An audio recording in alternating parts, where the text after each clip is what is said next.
tes enfants vont avoir le droit à du revenu que toi, tu as accumulé pour eux, puis ils vont payer beaucoup moins d'impôts que toi-même.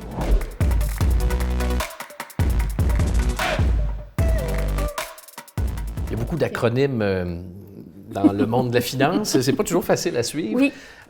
Rapidement, différence entre REER, CELI et REE. OK. Pas les mêmes objectifs, encore une fois. Le REER, c'est pour vraiment l'épargne à long terme. Donc, on travaille. Si on n'est pas chanceux puis on n'a pas un régime à prestation ou à cotisation déterminé avec l'employeur, ce qui nous reste pour planifier notre retraite, c'est le REER. Le REER est calculé sur notre revenu d'emploi ou notre revenu d'entreprise, en tout cas, le revenu actif qu'on a généré.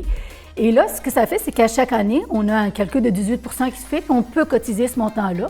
Et si on le fait, on a jusqu'à l'année suivante, le 20 février, 1er mars, 28 février, pour cotiser pour nos REER. Et par la suite, cet argent-là, je ne paye pas d'impôt sur ce montant-là. Donc, c'est très intéressant. Il y a une déduction fiscale. Mais par contre, le jour où je retire mes REER, quand je prends ma retraite, je paye de l'impôt là-dessus. Ça, c'est le REER. Le CELI, c'est aussi pour de l'épargne, mais il n'est pas calculé sur les mêmes bases. Donc, c'est super intéressant. Il n'y a pas une déduction, par contre, dans le revenu pour dire que je paye moins d'impôts. Mais par contre, je peux cotiser en date d'aujourd'hui, en 2025, quelqu'un qui avait déjà 18 ans quand le programme a été créé, peut mettre de côté 102 000 $, que cet argent-là fluctue jusqu'au jour où il la retire, puis il ne paiera jamais d'impôts. C'est énorme. Dirais-tu quand même que le REE, régime d'épargne-études, c'est le placement incontournable pour les jeunes familles? Bien, je pense qu'on a des enfants, c'est très, très avantageux. Là. C'est quand même de l'argent qui s'accumule. Le gouvernement met quand même des sous là-dedans. Fait qu'il y a un rendement, ne serait-ce que pour les subventions du gouvernement. C'est un régime pour aider les enfants à aller à l'école plus tard.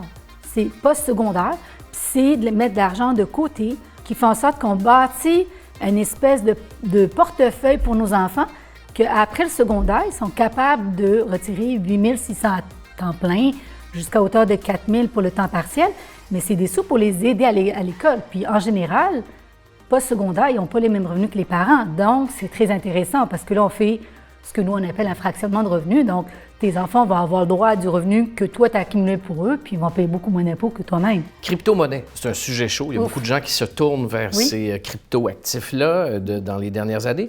Alors, est-ce qu'on doit déclarer ces actifs ou ces pertes au fisc? Et oui. Non seulement on doit les déclarer, il faut voir la crypto-monnaie comme n'importe quel investissement aujourd'hui. Les termes sont différents, mais c'est comme de l'intérêt ou du dividende. Il faut vraiment le voir de la même façon qu'un intérêt ou un dividende que je reçois sur le placement d'un Bell ou d'une autre compagnie. Bien, si j'ai des crypto-monnaies, que ce soit des drops, des jetons, encore une fois, il faut payer de l'impôt sur ce revenu-là. Et la nature, bien, les petits revenus que je gagne au fur et à mesure, c'est comme de l'intérêt ou du dividende. Mais après ça, la perte et l'augmentation de valeur, bien là, ça pourrait être plus du gain en capital ou de la perte en capital.